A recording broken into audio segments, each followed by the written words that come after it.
Your new hire clocks out right at 5 o'clock.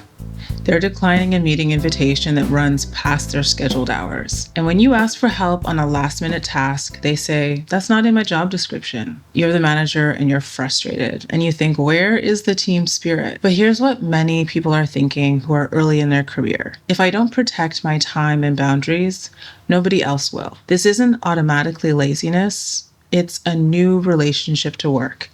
And how you respond as a manager will either build trust or break it. Today, we're tackling one of the more uncomfortable conversations in the modern workplace. It's about boundaries, workload, and what to do when Gen Z says no. Welcome to Handled by the Y Variable, the show where we bridge generations in the workplace with strategy that sticks. Each week, we tackle the real workplace challenges between managers and early career talent.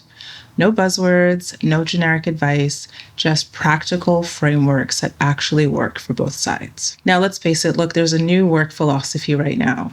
And it's not about one generation being right or wrong. It's about different beliefs about what work should be. For many Gen Z professionals, boundaries aren't selfish. They're actually survival. They've watched their parents answer emails at all hours.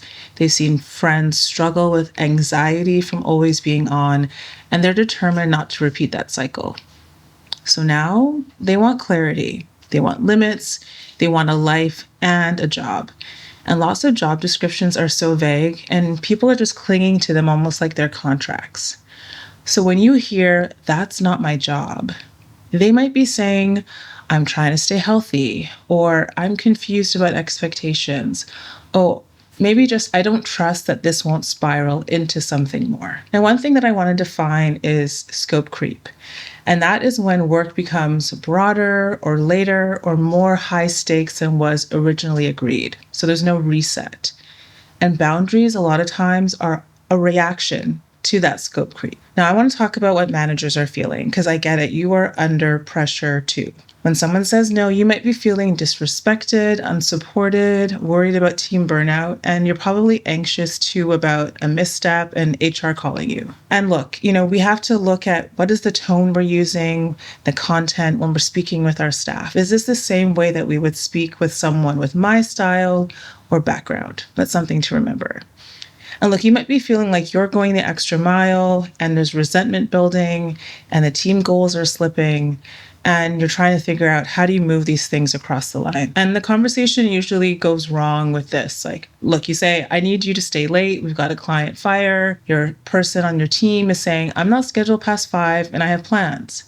And you're thinking, "I'm drowning," and this person is watching me sink. And they're thinking, "No warning, no backup plan, and you expect me to drop everything?" So this ends up turning into a battle of principles instead of a real conversation.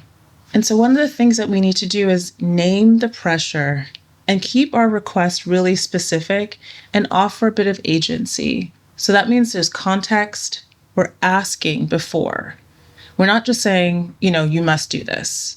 So you articulate, "Look, I'm in a bind. The client really needs this fix done in the morning. I'm short on hands. Would you be open to helping?" And we provide clarity and we state that this is an exception. This isn't the new normal. This is one-off, and we'll find a way to balance it. And look, I should say this too. Flexibility doesn't mean endless availability. It's agreed upon, give and take. You're naming it, it's time-bound, and you're respecting the other individual. And lastly, there's some choice with accountability. Look, if you're not available tonight, maybe this is something that you say to your staff. "Let's talk first thing in the morning so we can develop a clear plan." So you're not dodging responsibility. You're looking at ways in which that person can contribute and, your team has some level of sanity. And see, maybe you can shift something off of their plate to make that work. And look, flexibility doesn't mean endless availability. It's a give and take. It's time-bound. You're respecting that other individual. And look, you can also offer choice with some accountability. Look, if they're not available tonight, maybe this is what you say to your employee. "Let's talk first thing tomorrow morning about a clear plan." Maybe you can take it on then. Maybe we can find a workaround with the team. So you're not dodging responsibility, you're distributing it, and you're also involving them in the process. And look, if you're having this conversation, maybe you say, "Look, if tonight's a hard stop, what's the earliest point that you can take this on in the morning? Is there something that I can do to shift off of your plate? Is there work that we can distribute somewhere else?" And it's important here to define flexibility in really plain language in terms of what works for you. Maybe they start a bit later the next day. If there is a hard stop, it's all right. Have that conversation with them. Maybe there's some non-negotiables. They have childcare, they have a class, they have an appointment. And one thing that we want to look at here too is a bit of reciprocity. So keep your conversation really clear that they might be able to get the equivalent time back within a week. Maybe you keep track of it. Maybe it's something that can be added to their time off. There is a give and take here. And look, it depends obviously on the work environment. If you're in an hourly environment, unionized, or there are particular safety protocols, look at your policy, not just how you might feel. And look, if you have someone who's saying no to absolutely everything, I'm thinking of a situation where I was talking to a manager and they were really frustrated. They had someone who was consistently saying, that's not my job. And she was ready to write that person off completely. What you might need to do is actually dig deeper, because maybe it's not a performance issue, but there is something that is troubling them. And in this case, the employee had actually had an increase in their workload. And so they were drowning. And so them saying no wasn't about defiance. It was that they were really overloaded. So maybe it's not a conversation about discipline. Maybe that no is actually data. It's not defiance. So that individual, it ended up because someone else left the organization, they had additional tasks that were migrated over to them. And so what needed to happen was a conversation about which tasks could be delegated. Maybe someone else on the team needed to take on some files. They weren't flexible because they just didn't have that room. And the thing is, if flexibility stays impossible, then maybe you need to adjust that individual's responsibilities, and there needs to be a conversation about expectations. And this isn't about punishing that individual. And the goal isn't to win an argument, but it's to create conditions that allow for some flexibility. And look, Gen Z, this isn't just about managers. If you're early in your career and you're watching this, I absolutely get it. Boundaries are really important. And I'm not telling you to work yourself into the ground. Now, here's something I wish every person who is new in their career could hear. If every single request that comes your way feels like a threat to your boundaries, eventually people are going to stop asking you. And when they stop asking you, opportunities are going to slow down too. Managers want to invest in people, but they invest in the people who can handle the unexpected. Obviously, not all the time, not without limits, but when it really matters. So instead of just saying, that's not my job, maybe you try this. Look, I have a hard stop, but I'm happy to help in the morning to cover that.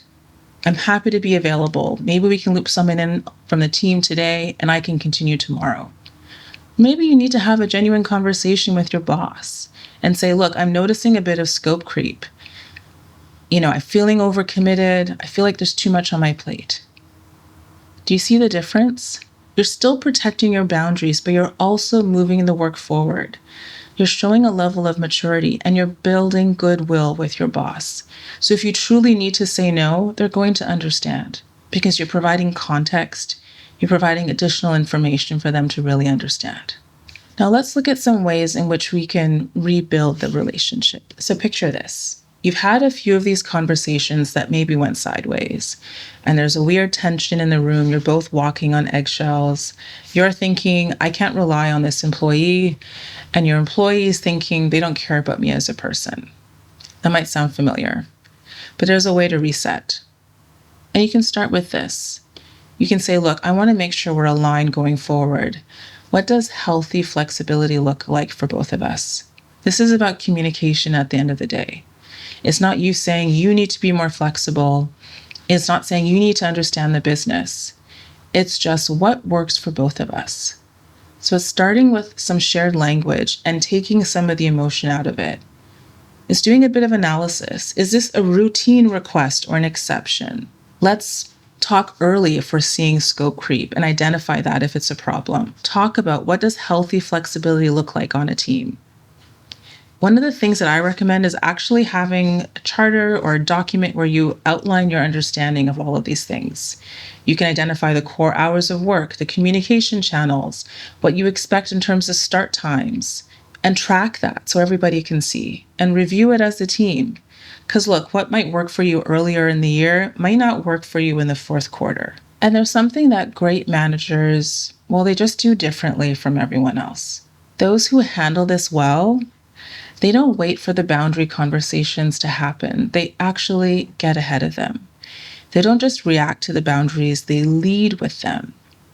Because here's the thing, the divide isn't really about who works harder. Sometimes we like to think that, but it's just about two very different definitions of what hard work looks like. Hard work could be deep, focused, and done efficiently during core hours. That person may not be available 24/7. And reliable could just mean being consistent and delivering what you promised when you promised it. But that doesn't require being on Slack at midnight. And the best managers I know build teams where expectations and exceptions are talked about out loud.